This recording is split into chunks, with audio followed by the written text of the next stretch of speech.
Marketing Square. Bienvenue sur Marketing Square, le rendez-vous du gros marketing. Le gros, c'est un marketing qui sort des clous, qui se réinvente, qui se renouvelle.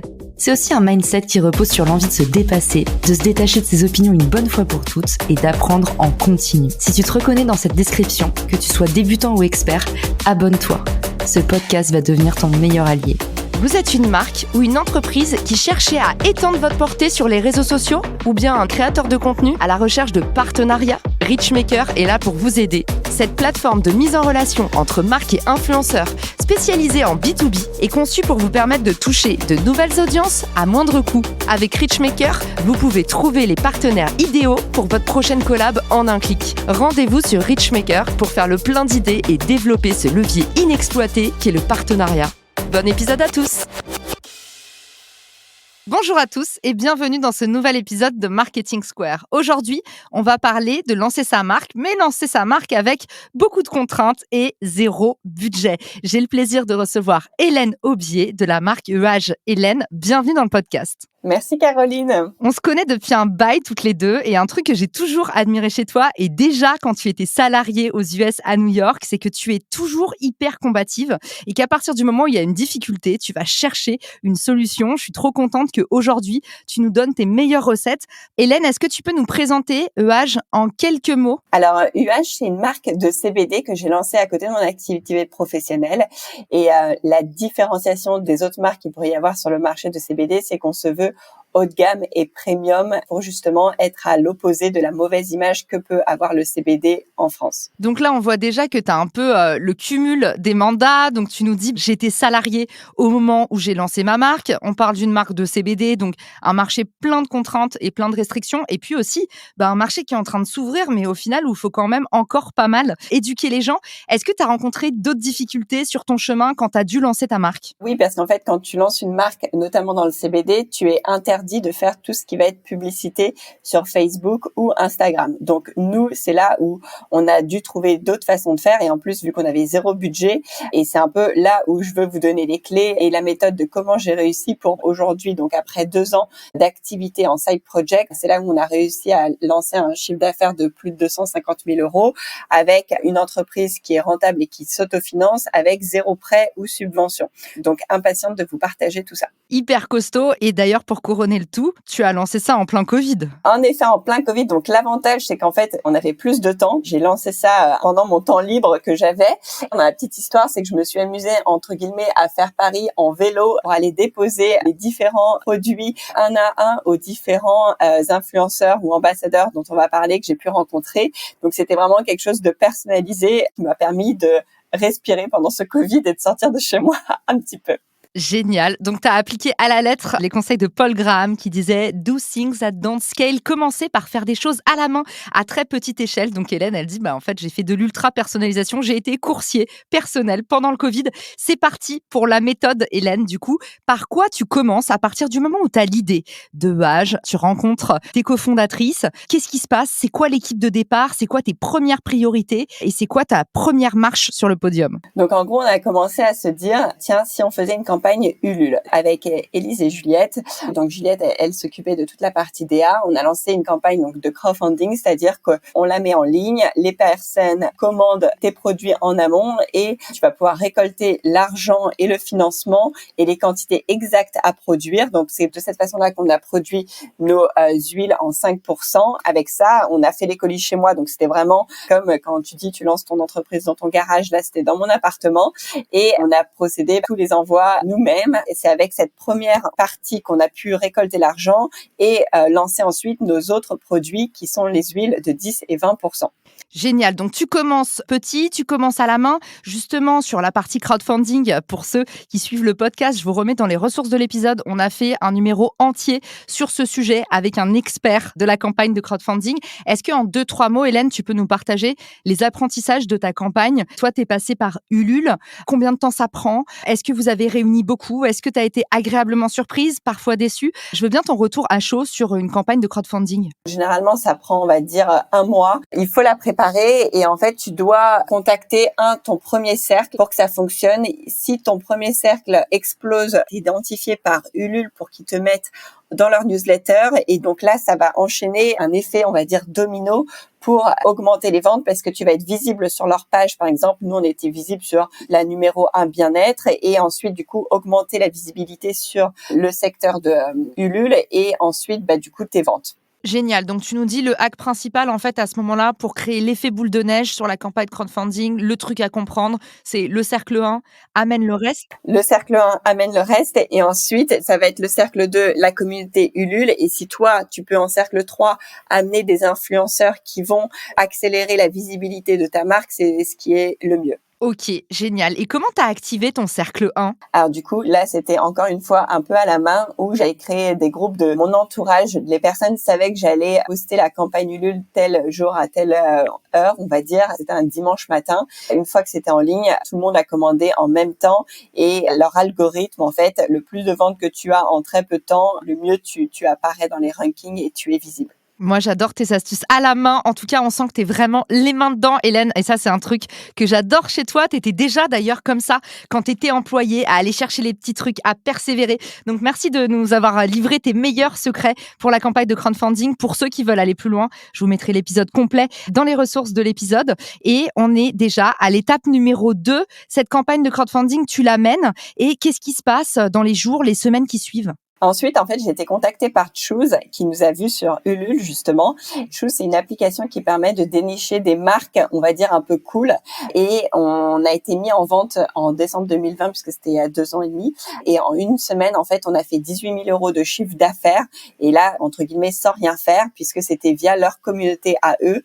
Et du coup, l'argent qu'on a pu récolter de Choose nous a permis d'étendre notre gamme avec de nouveaux produits. Tu nous dis 18 000 euros en une semaine. On se dit en termes de vente, c'est colossal. Du coup, est-ce qu'une des opérations peut remplacer l'autre? Est-ce qu'on peut se dire, en fait, pas besoin de faire une campagne de crowdfunding, on va direct sur Choose? Comment tu vois les choses? Alors, moi, ce qui est bien, c'est que Choose m'a identifié parce que j'avais fait la campagne Ulule et aussi, même des distributeurs m'ont identifié parce que j'avais fait la campagne Ulule. Donc, Ulule, ça t'apporte également d'autres opportunités et de la visibilité pour différentes next steps qui pourraient avoir après, en tout cas, le lancement de ta marque. Ok, c'est un peu ton agent presse. Et ces ventes, du coup, sur Choose, tu continues à les faire? Choose, ça a été un super, on va dire, pied à l'étrier. Et du coup, maintenant, ça va être tous les 3 mois où on fait une vente de Choose. Après, l'inconvénient, en tout cas, moi, dans mon secteur de CBD, c'est qu'ils ont mis énormément de marques de CBD sur la plateforme. Du coup, ça génère beaucoup moins de ventes que ça ne générait au départ. Ok, au départ, il y a eu un petit peu l'effet waouh. Justement, pour ceux qui nous écoutent et à qui ça donne envie d'aller distribuer via des marketplaces, tu nous l'as dit, la communauté des autres, c'est quoi un peu les conditions de ces plateformes? Est-ce que tu as eu envie d'aller vers d'autres plateformes? Est-ce qu'il y a des clauses d'exclusivité? Est-ce que ça marche beaucoup, peu? Qu'est-ce que tu en penses de l'intérieur? Alors, nous, ça marche beaucoup parce que tu vois, ils prennent 20 à 30% sur tes ventes, mais ce qui est pour nous de toute façon mieux qu'un distributeur lambda qui pourrait prendre jusqu'à 50%. Donc, c'est pratique, c'est simple. Au début, les ventes Choose, on les faisait vraiment à la main, c'est-à-dire que on devait écrire à la main sur les colis et les envoyer nous-mêmes. Maintenant, on a tout automatisé, c'est-à-dire que l'intégralité des ventes Choose passe par mon site Shopify et sont envoyées directement à mon logisticien, c'est-à-dire que moi, j'ai plus du tout d'activité manuelle et c'est beaucoup plus pratique, gain de temps et du coup d'argent. Génial. Donc, Choose, on adore, c'est validé. Du coup, tu nous as dit une belle campagne de crowdfunding pour éveiller la curiosité. Les premières opportunités arrivent, dont ce modèle de marketplace qui est idéal pour se lancer avec le moins de ressources possible. Et étape numéro 3, où est-ce que ça nous amène? Étape numéro 3, avec 0 budget, comment faire pour faire connaître ta marque? Et en fait, j'ai décidé à la main d'aller identifier sur Instagram les influenceurs, ambassadeurs ou leaders d'opinion qui étaient alignés avec le positionnement et l'image de la marque UH, c'est-à-dire des personnes aussi bien dans le bien-être que haut de gamme. Et j'ai contacté vraiment les personnes en direct sur Instagram en leur envoyant un petit message. Est-ce que vous voulez découvrir nos produits? Et si oui, enfin tout le monde me disait oui au final. Je leur envoyais les produits pour qu'ils testent. Et c'est vrai que certaines personnes m'ont demandé, voilà, moi je fais que du rémunéré et je leur expliquais en tant que petite marque, j'ai 0 budget malheureusement, mais je te propose de t'envoyer les produits. Si tu les aimes, tu fais un post, sinon tant pis. Et au final, à chaque fois, j'ai eu des posts. Je tiens à préciser qu'à chaque fois, les personnes ont posté gratuitement sur UH, c'était non rémunéré. Et notamment, certains d'entre eux ont ensuite été contactés par des marques, on va dire, concurrentes de CBD pour leur demander par contre, elles, combien elles souhaitaient, combien elles voulaient pour poster sur leur marque à la suite de ça. Très, très bonne astuce d'ailleurs pour les influenceurs qui pourraient nous écouter. Si vous avez du mal à aller trouver vos premiers clients, un sponsor en appelle un autre. Donc oui, commencez par bosser en disant bah oui, ça fonctionne à la dotation, je me lance, vous documentez et puis bientôt, vous pourrez pricer de plus en plus cher vos publications. Mais ça fonctionne comme ça. Et côté influence, je le documente pas mal, Hélène, parce qu'on me pose souvent cette question. Donc je trouve ça génial que tu nous partages ce tips de en fait, si tu es le premier sur un marché et si c'est des influenceurs qui n'ont pas encore trop pollué leur audience, en général, les dotations, ça suffit. Et puis, tu as aussi ceux qui tombent amoureux de ton produit. Et ça s'est passé, Hélène, grâce au fait que tu aies fait cette campagne à la confiance en disant si ça te plaît pas, poste pas. Tu as eu des vrais fans qui avaient en plus beaucoup d'aura et de communauté. Ouais, et au-delà de ça, j'ai même eu beaucoup d'agréables surprises puisque en envoyant par exemple à des chefs, parce que le CBD on peut cuisiner avec, eh bien j'ai reçu énormément de recettes de cuisine. Donc faut savoir que ça prend du temps, aussi bien la personne qui va faire les recettes, qui va les filmer, qui va les poster. Donc j'ai pu utiliser ce contenu aussi bien sur mon Instagram, sur mon site internet et du coup le partager et aller encore plus loin dans ces contenus-là. Et tu as fait énormément de collabs. Ça vient des États-Unis. C'est là où on s'est connus toutes les deux à New York. Et c'est marrant parce que tu es rentrée en France et tu as eu le réflexe collab. Là-bas, c'est vraiment un passage obligé. En France, c'est un peu la marque des DNVB, mais ça reste un truc hyper moderne qui attire encore l'attention. Toi, tu t'es énormément développé grâce au collab avec des marques, des influenceurs. Exactement. Et ça a été aussi une surprise, mais ça s'est fait naturellement parce que pour le coup, j'ai pas du tout pensé ça. J'avais pas établi une stratégie. Je vais te donner l'exemple avec Carré Sauvage, qui est un chocolatier. Donc, au début, moi, j'avais commencé, en fait, je faisais les jeux concours et Élise, qui est une des fondatrices au début de la marque UH, m'a dit, tiens, je te mets en contact avec Laure, c'est une amie à moi, elle fait du chocolat, faites un jeu concours ensemble. Vos deux marques correspondent bien. Je rencontre Laure, on s'entend super bien avec Laure, on fait ce jeu concours qui cartonne et on se dit, tiens, est-ce qu'on ferait pas une tablette de chocolat au CBD pour le fun?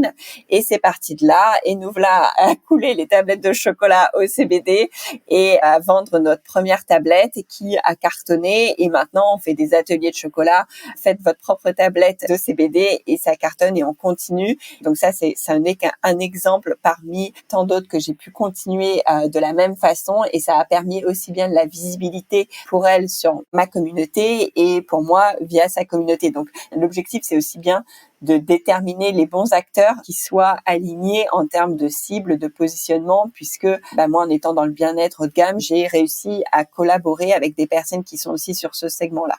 C'est vraiment, tu as eu la pensée satellitaire de OK, mon client type, avec quelle autre marque il irait fricoter? Ma cliente qui s'intéresse au bien-être, elle fait des cours de yoga, elle fait du yoga du visage, elle va dans des beaux hôtels comme l'hôtel Crillon, tu fais des événements. À côté de ça, elle est assez gourmande et alerte sur la santé, donc elle s'intéresse à des recettes de cuisine. Elle fait du matcha, du thé. C'est marrant comme tu as eu la bonne approche tout de suite pour les collabs, d'aller mapper ton écosystème. OK, regardez toutes les marques, tous les écosystèmes qui gravitent autour du tien, le CBD. Donc, tout de suite, ouvrir tes œillères. Et après, tu nous as un peu fait une masterclass sur la collab. Tu dis, j'ai commencé petit. Encore une fois, c'est la recette d'Hélène. Elle commence petit à la main. Elle rencontre la personne. Il y a une adéquation de vision. Apparemment, on a la même audience. On fait un petit jeu concours. Je trouve le jeu concours, c'est vraiment la fenêtre idéale pour aller tester avec le minimum d'effort. Est-ce qu'il y a une adéquation d'audience? Tu nous dis, le jeu concours cartonne. C'était un post avec des cadeaux à gagner. Donc, ça demande 0 budget. Petit à petit, tu es allé de plus en plus loin dans cette collab avec la tablette et maintenant les ateliers de cuisine et bientôt le séjour d'1 semaine au Palais du Chocolat. Mais vous avez compris, en tout cas, je trouve ça intéressant, Hélène, comment naturellement tu as eu les bons réflexes. En fait, c'est comme une pelote de laine qui roule, qui se déroule. Ça va être des rencontres, des choses qui se font, des personnes avec qui tu fites, la marque qui correspond aux mêmes valeurs, à la même communauté. C'est vraiment tout naturel. Donc, je vous incite à faire pareil. Une fois qu'on a lancé sa campagne de crowdfunding pour faire naître les premières opportunités, ensuite trouver des marketplaces qui vont distribuer ton produit et maximiser ton ROI. Là, Hélène, ce que tu nous as dit, c'est en fait, on va chercher aussi l'effet boule de neige avec d'abord des utilisateurs, des micro-influenceurs. Ensuite, tu vas avoir des marques avec lesquelles faire du co-branding. Et après, potentiellement, c'est jackpot aussi, tu décroches pratiquement des égéries. En effet, il y a eu plusieurs exemples sur ça et notamment l'importance de cibler des gros influenceurs poissons que tu pourrais pêcher, mais qui correspondent et qui sont alignés à ta marque. Donc, je vais donner l'exemple. Moi, en étant positionnée du coup sur le bien-être haut de gamme, j'avais identifié Laurie Tillman, qui est une ancienne Miss France et qui est présentatrice d'une émission de bien-être. Donc, pour moi, elle était vraiment l'ambassadrice idéale pour UH. Et du coup, l'idée, c'était de voir comment j'allais la contacter. Donc, évidemment, j'avais envoyé un message sur Insta, mais je pense que beaucoup de personnes le font et elle reçoit tellement de demandes qu'elle ne peut pas y répondre. Du coup, j'ai décidé d'aller apporter un sac de produits dans son restaurant. Et en fait, j'ai eu la bonne surprise qu'elle m'a tout de suite recontactée parce qu'elle était fan de notre thé matcha. Et je pense qu'aujourd'hui, c'est la plus grande consommatrice de ce thé et ambassadrice puisque elle en propose à toutes les personnes qui viennent chez elle et elle l'emmène partout avec elle. Et notamment, du coup, j'ai des lieux où elle va après qui me contactent. Et du coup, maintenant, elle m'appelle parce que quand elle est en rupture.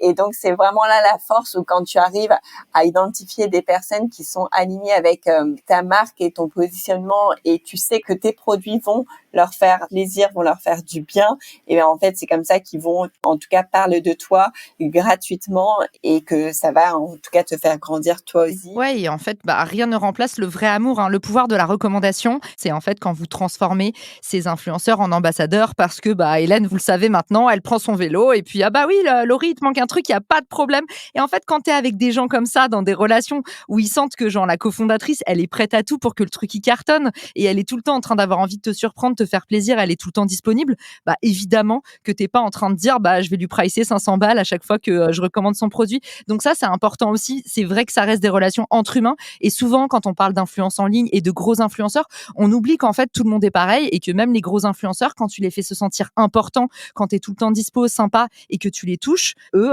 en général, ils sont très généreux aussi. Donc, ça marche dans les deux sens. Étape numéro 5, ma Hélène, qu'est-ce qu'on fait ensuite? Est-ce que tu as tout gagné après le poste de Laurie Tillman? Tu as explosé et tu es parti vivre à Dubaï? Non, je suis encore à Paris. Après, ce qui est important à faire, c'est une fois que tu as identifié tes ambassadeurs influenceurs, ça va être de continuer de les contacter régulièrement pour leur annoncer notamment tes nouveaux lancements de produits, tes événements et un peu de les chouchouter parce que au final, ils vont continuer de parler de toi à leur entourage et c'est comme ça qu'on continue à vivre et à les faire vivre naturellement. Génial. Donc, tu nous dis étape numéro 5, on garde de l'énergie pour creuser, en fait, et prendre soin de nos clients. En fait, ça prend tellement de temps de trouver des nouvelles personnes que le fait d'avoir ta base, déjà, moi, dans un Excel, je vais avoir tous mes influenceurs, mes contacts presse, et tu vois, là, on a lancé cette semaine, donc, grosse news à l'hôtel de Crillon pour lancer notre nouveau soin. En fait, j'avais déjà toute ma base de personnes à qui inviter. Donc, c'est aussi beaucoup plus rapide après de les contacter puisque tu les as déjà, elles te connaissent et si elles sont là, elles viennent. J'adore, moi je reçois tout le temps mes petits WhatsApp de Hélène qui me dit « on fait un atelier yoga du visage, hello, on fait tel événement ». Mais en fait, ça y est, les masques tombent, je suis sur une liste de diffusion.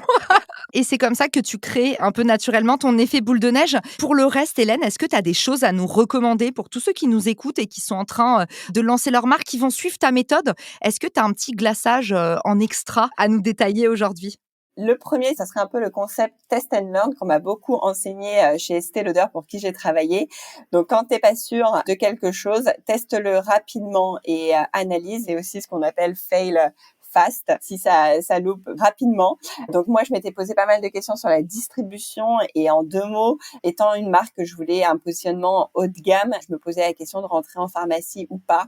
Donc j'ai testé dans une pharmacie qui était la grande pharmacie Bailly et en fait, ça a été un gros succès parce que je me suis rendu compte que de nombreuses personnes utilisaient soit des antidépresseurs ou des somnifères et souhaitaient passer à une solution naturelle et non addictive qu'est le CBD. Donc voilà, on a explosé les ventes de cette façon-là et ça nous a apporté en plus l'expertise médicale qu'on n'avait pas forcément dans certains lieux de distribution. Donc ça à tester. Et ensuite, je dirais never take no as an answer parce que dans le CBD, notamment, tu as tellement de barrières ou de choses impossibles à faire que tu dois trouver des solutions détournées. Donc, moi, mon site a été bloqué quand je l'ai lancé parce qu'on est interdit au niveau des solutions de paiement comme Stripe, PayPal ou Apple Pay. Pareil j'ai fait des événements, mon TPE m'a bloqué lors du lancement parce que SumUp bloque les marques de CBD. Comme je le disais tout à l'heure, les banques refusent les prêts. Pareil pour les subventions. Donc, bref, que des problèmes. Et en fait, c'est aussi on repère aussi les meilleurs entrepreneurs à ceux qui sont les plus résilients. Donc, allez-y. Et voilà, never give up.